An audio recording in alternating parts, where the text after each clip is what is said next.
Hey guys, and welcome back to Lee's Slot Cars. So I posted a few pictures and a couple of videos on the new backdrop that I'm building around the layout, because it's going to be based on like a New York street race sort of scene. And a few people have said that it looks really good, which is, it's lovely to hear. I'd love to hear positive comments. It's really, really good. But how did I do it? So I thought, well, do you know what? What better way than to kill a couple of hours is to get myself back in the garage and do some more, and maybe run through the process of how I've put this together. So I'll show you what we've got so far, and then we'll go on to how I actually did it. So I've changed it a little bit, because what I did before is I just stuck the pictures to cardboard and then tried to stick them to the wall, but cardboard sticking to brick is really difficult, and because it's cold and damp in here, I guess the moisture has an effect with it sticking. So that's what I've got so far. But if you look behind, I actually found a big sheet of plasterboard hidden behind the workbench.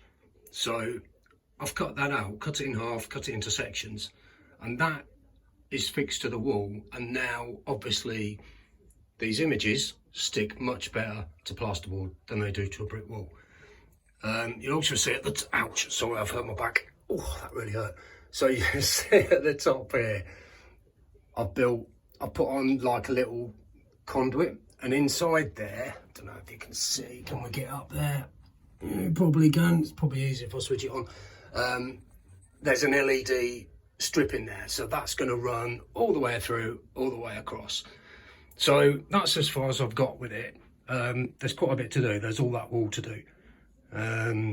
But I have another old piece of plasterboard here, so I'm going to get the pictures put on there, and hopefully we can make inroads on this back section along the back straight. There's a couple of buildings, here's some that I did earlier, so here's one. They're all sort of ready to go and to be stuck on, but I think they're stuck on cardboard, so I might maybe do that in the window section, because I don't really want the plasterboard covering all the windows, because there's not a lot of natural light in here. But the LED lights, that's going to run all the way across the top, so hopefully the lights will shine down on the buildings and it'll look quite effective. The back, this is textbook error. I wanted to paint it blue, the background of the plasterboard, so it looks like sky and sort of blends in with the garage wall a little bit, but I should have done that before I stuck all the pictures on. But there you go, I've done it, so that's going to be a job for a steady hand, which I haven't especially got, so we'll see how that one goes. And I'm not going to paint this one either, because I just want to crack on. So without further ado, I'm going to try and use my IT skills to put together a little video of how I do actually get things from internet search to this stage here. So we'll go on to that next, and I'll come back to you shortly. So the first thing I do is go onto Pinterest and do a search for New York buildings. So here's one picture that I'm going to use. Click into it and then save picture, and that will put it in your photo library or camera roll. So when you've got that, open up the picture with, I use PixArt. So that's just opening up. That's one that I did earlier, so we get rid of that. And we scroll through the pictures and we add the one that we've just saved. I just adjust it slightly to try and get the approximate scale. I mean, it's all ballpark, roughly. Get it to fit the page, so it's in portrait. And then click save. And that gets saved back into your photos.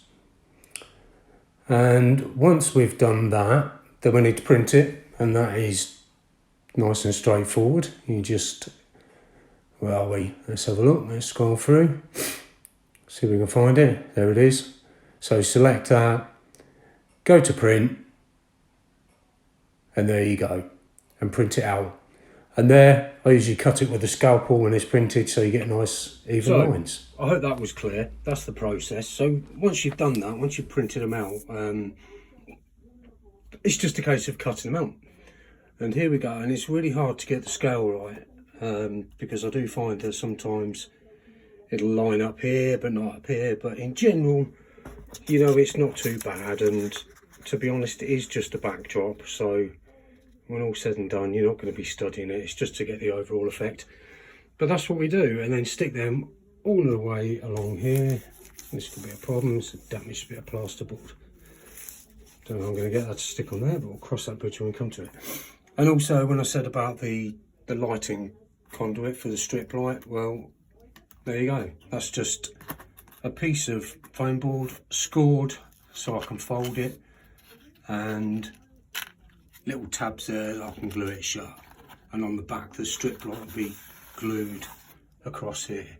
So if we look up here, you can see I'm just waiting for the glue to go off, but all the strip lights are on there now. And if we switch it on, it probably won't be that effective because it's daytime, but if we switch it on, you just get a little shimmer of light coming down. It'll probably look quite effective at night, and that will be obviously better when this is closed and sealed, once it's all stuck on. So that's the process. So this light has continued. They're going to be lower buildings here. Where are they? I've put them up there. There you go. So these buildings are lower, so they'll go along the windowsill, and then the other bit of plasterboard will go from there up to the wall, which is a bit that I've got going here. So the light will go behind the buildings, hopefully shine up a bit of light coming up, and then we'll resume with the light in here. So that's how I do it, really. Before I finish today, I want to try and get this bit all finished and up in the corner, and if I do, I'll tag on a few photos at the end of the video. So busy hour or two ahead of me, but my wife's dyeing her hair, so she'll be ages, so you know, I've got a bit of time in here. Catch up soon. So this is where we've got to, this bit here, which you saw in the earlier part of the video, but I have painted the background now so it blends in with the wall, so it looks a lot better. And we're coming around the corner, all painted, all blended in. Done this central part, really annoyed myself, look, cut the board too short. So I'm gonna have to fill that in a minute, but that's fine, I'll get around to that. And then coming around, this was the last piece that I did with all the board painted and ready to go. So I've got one more little bit of board just here, which is pre-painted. Just need to print out some more buildings, put another light conduit at the top.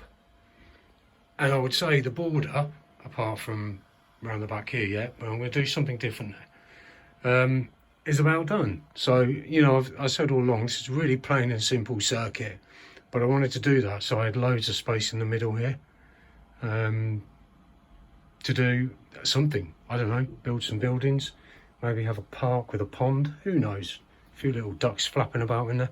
And then this side is sort of the garagey type area, where you got the garage there, and then the sort of final bend at the end. So it's come along nicely. It's been in a right mess for a few days because of using the plasterboard and everything. So I've cleaned all the track and I've done everything I'm going to do for now, apart from fitting this last building, which is a 2-storey one. I'm going to fit that over there. But then that's it. So I hope you like it. If you do, click like, click subscribe, and we'll catch up with you all soon. Thanks for watching. You all take care, my friends.